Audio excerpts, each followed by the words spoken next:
bien-aimés dans le Seigneur, avant tout, je remercie Dieu pour le souffle de vie, pour la vie qu'il a donné à chacun et à chacune de nous. Je vais vous inviter dans le livre des Corinthiens, chapitre 10, le verset 13. La Bible dit ceci, verset 13, aucune tentation ne vous est survenue qui n'est pas humain. Et Dieu qui est fidèle ne permettra pas que vous soyez tentés au-delà de vos forces. Mais avec la tentation, il préparera aussi le moyen d'en sortir afin que vous puissiez la supporter.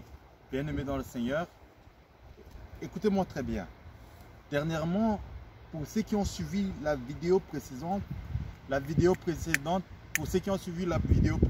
bien-aimés dans le Seigneur, j'aimerais d'abord vous expliquer quelque chose. Je parlais de fortifie-toi et prends courage. Et dans cela, j'avais dit aussi, j'ai touché un peu un point sur la force du désespoir.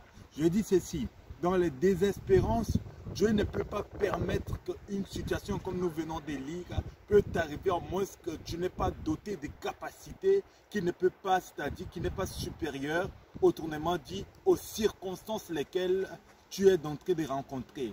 C'est pour ça que la Bible déclare, Dieu il est le maître des temps et des circonstances.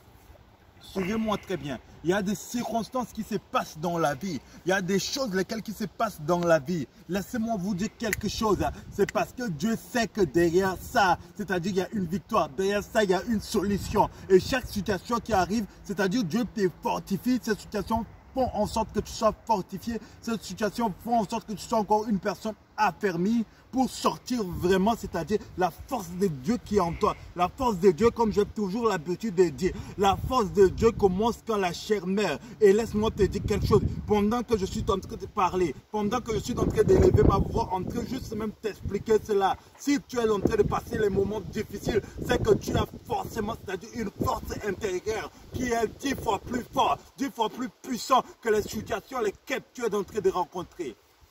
Et j'aimerais te dire quelque chose. N'oublie pas cela. Dieu t'a doté de capacités hors normes. Et ces capacités-là ne sont pas en dessous, c'est-à-dire des circonstances lesquelles tu es en train de vivre. Ces capacités sont vraiment au-dessus. Parce que ces capacités-là, ce sont des capacités qui viennent de Dieu. Ces capacités-là, ce sont même les capacités de Dieu que Dieu te l'a donné en héritage. C'est pour ça que la Bible déclare qu'à ceux qui ont reçu Jésus, il leur a donné le pouvoir de devenir enfants de Dieu. Et si tu gardes la notion de devenir enfant de Dieu, tu vas voir que Dieu il est maître suprême au-dessus de toutes les choses, au-dessus de toute création, au-dessus de toute force. Et devant le nom de Jésus, tout genou fléchit. Donc les tentations qui viennent, les difficultés qui viennent, à un moment donné, même s'ils viennent t'affronter à un moment donné, ils vont fléchir leurs genoux. Parce que face à Jésus-Christ, tout genou fléchit. Que Dieu vous bénisse, à nous revoir très prochainement. N'oubliez pas, bien-aimés dans le Seigneur, n'oubliez vraiment pas, toute tentation qui vient, c'est pour encore vous propulser. Ces tentations sont en dessous vraiment de vos moyens. Que Dieu vous bénisse, à nous revoir très bientôt.